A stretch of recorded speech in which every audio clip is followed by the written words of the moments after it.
Hello, so this video is on adding and subtracting whole numbers. So when you are doing any sort of basic arithmetic, whether that be adding, subtracting, multiplying, dividing, with whole numbers and with decimals, which we will come on to, it's really important that you have a good understanding of place value. So what I mean by that is if you have a number, let's just say 1054, it's really important that you understand that this column represents the ones, this column represents the tens, this column represents the hundreds, and this column represents the thousands. Okay,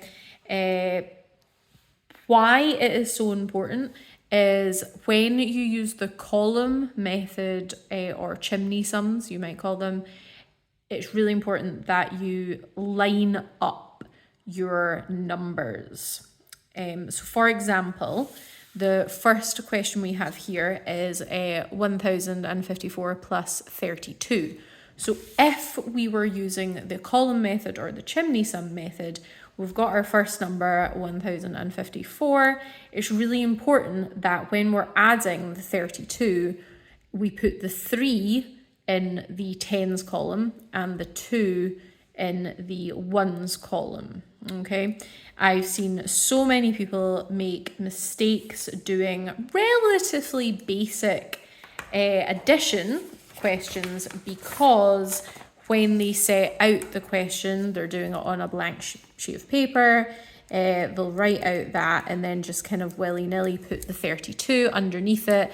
And it's not really clear what we're adding the 2 to. They might do the 5 plus the 2 and the 0 plus the 3, but that's obviously, we know that that's not the case because the 2 is in the ones column, so it should be underneath the 4.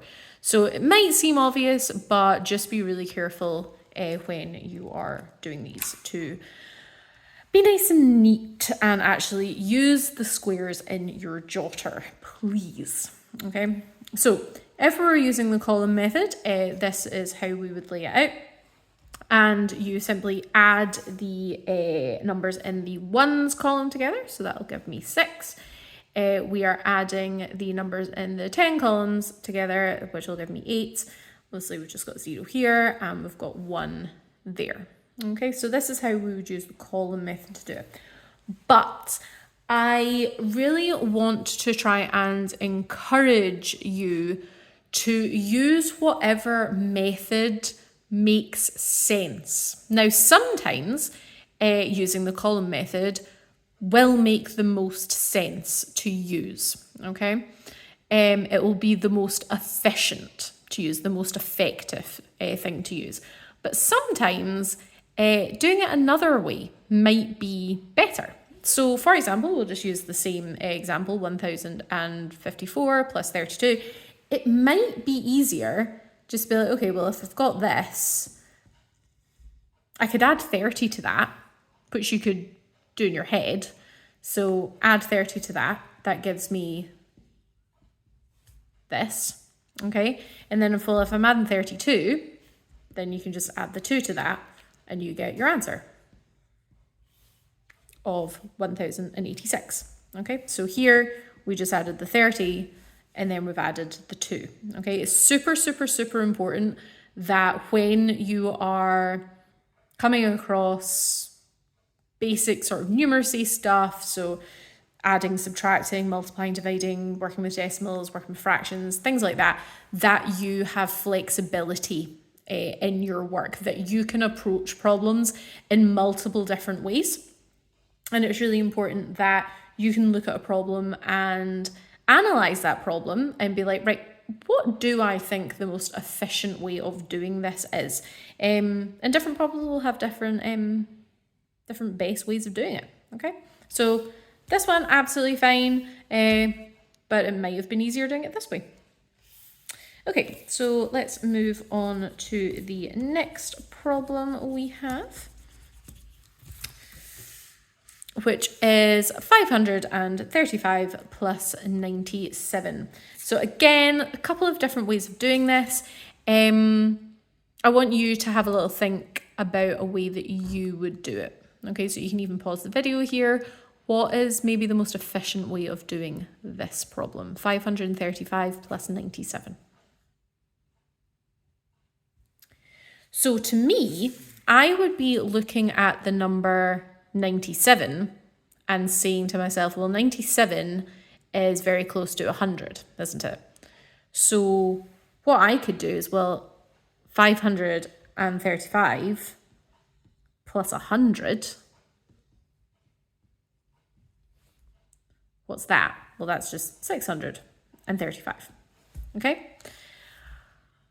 But it's not 100 that I wanted to add, it was 97. So what would I have to do to this to have added 97 and not 100? Well, I could just take away 3, because I added 100, which is 3 more than 97. So if I take away 3, then I have my answer. Okay, so that's one way of doing it. That's how, if I was looking at that question, that's definitely a way to approach it. The other way, obviously, is just using our column method.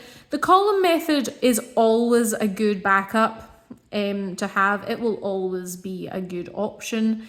This one, we have a little bit of carrying forward. Sorry, forgot those words. So we've got 5 plus 7, which is 12.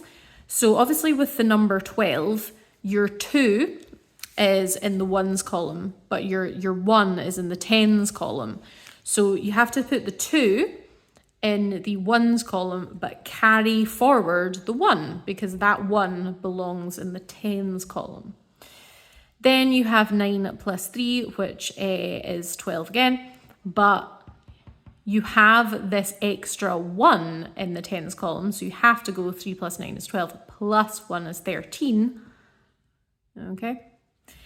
And again, we carry the 1 forward, because we actually have to remember what we're doing here. Here, we're actually doing 30 plus 90, okay? Because the 3 and the 9 are in the tens column. Now, this might be obvious to you. You might be really comfortable using the column method and stuff, but I do think it's really important to go back to the basics here and understand why this works and understand what we're actually doing here. Okay, the 3 and the 9 represent tens. So it's actually 30 plus 90, which is 120. Okay, so nothing goes in the ones column, so that's why we don't change the ones column. Obviously we added the 1 there, so it's actually plus 10, so it's actually 130. The 3 goes in the tens column, but it's 130, so the 1 goes in the hundreds column. Okay, so then when we go back to our problem, we have 5 plus 1, which is 6, and we get our answer. Okay, the same answer that we got with that technique. Again, it is up to you what technique you use. I think it's just really important to have flexibility and be able to look at a problem and work out yourself which way is the most efficient way of doing something. Right, so the next one, we've got a 578 take away 42. So I'll give you a couple of seconds to try and think about what way that you would do this.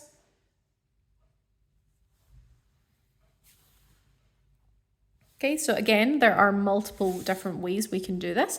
We can say to ourselves, well, we've got 578 take away 42. Well, I could take away 40 first, which would give me 538. Then my original sum is take away 42, so I could just then take away the 2 and get 536. So that's one way of doing it. The other way, again, is just the column method. There are multiple different ways. We will be working on this sort of flexibility when it comes to problems. We'll be working on that in class. So you will get different opportunities to figure out different ways on how to do problems yourself. But yeah, these are just the sort of ones that are coming to mind for me. Okay, so again, lining up your ones, your tens, and your hundreds, and this is something that is really important and sometimes just gets missed by people. It's easy to miss. If we were doing an addition sum, so exactly the same problem but adding, it doesn't really matter whether you add the 2 to the 8 or the 8 to the 2, because what's 8 plus 2? 10. What's 2 plus 8? 10. It doesn't matter which way around you do it. For subtraction, it matters. 8 take away 2 is 6. 2 take away 8 is negative 6. So very different, okay? So when you are doing your subtraction, you need to make sure that you are moving or working from the top down, okay? Super, super important. So 8 take away 2 is 6. 7 take away 4 is 3, and then 5. Obviously, we're not taking anything away, so 536 is our final answer, which obviously is the same answer that we got for that technique. Right, the last one, we have 252 take away 66. So again, there are different ways you could do this.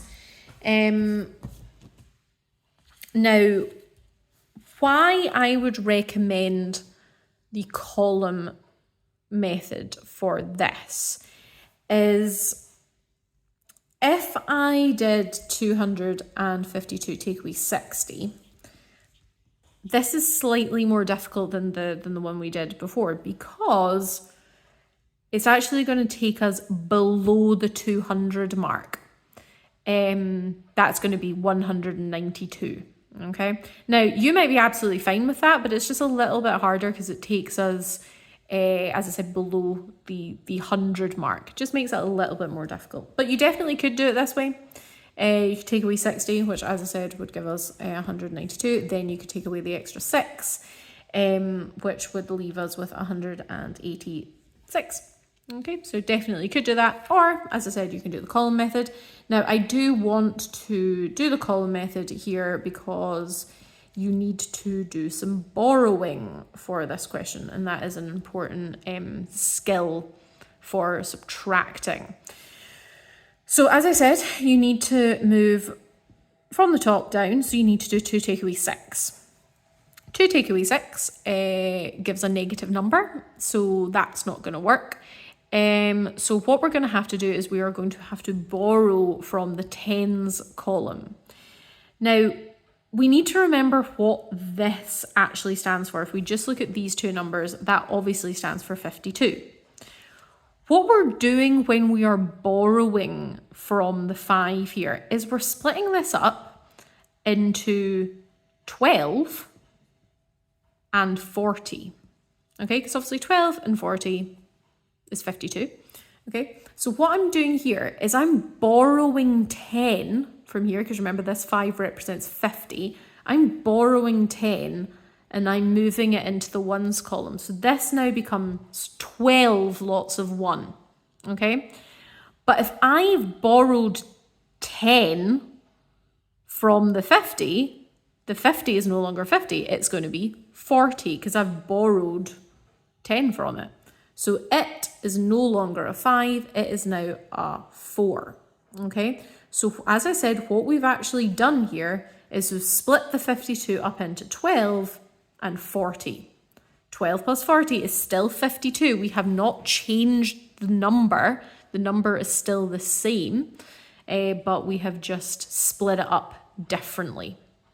So now we have 12 take away 6, which is 6. And we get the same problem. We've got 4 take away 6, which we can't do because we get a negative. So I'm going to have to borrow from the 2. Same thing here. We've got these two numbers here actually represents 240. And what I'm going to be doing here is I'm going to be borrowing an 100. Okay, so I'm going to put that there. and I'm going to have to take that into account because I've got 200 here. I've borrowed one of the hundreds, so I only have 100. So I'm taking the 240 and I'm splitting it up into 140, which we see represented here, and 100, which we see represented here. Okay, this one represents 100, and having the one here represents 140. Obviously 140 and 100 is 240, so we have not changed the number. Okay, so this then becomes 14 here, or 142, and this goes down to 1. So now I have 14, take away 6, which is 8, and then 1, which is 186. Okay, now you could look at this method and go, that's easier than all of this because of all the borrowing. True, but I really think that being comfortable with this method and borrowing stuff is important as well. Okay, so definitely you can do it either way, but being comfortable with both is important. And that's us for this video.